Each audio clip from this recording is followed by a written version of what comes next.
কাটছে। তো এখানে আমরা সবাই একে একে কাটছি। আর এই যে রাস্তায় খোয়া স্টোনশিপ বেরিয়ে গেছে, এই জায়গাটায় তো খুবই মানে কষ্টকর, খুব লাগছিল পেটে। আরে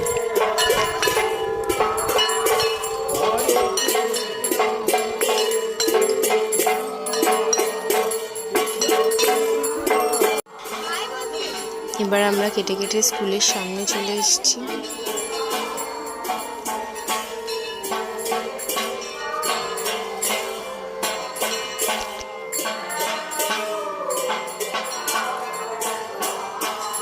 এখানে মায়ের মন্দিরে প্রদক্ষিণ করা আমাদের কমপ্লিট, এটাই শেষ। এখানে তো একটু শর্ট জায়গা, আর সবাই মিলে, আর আমরা যেহেতু জোড়াবন্দি দিচ্ছি তার জন্য একটু অসুবিধা হচ্ছে।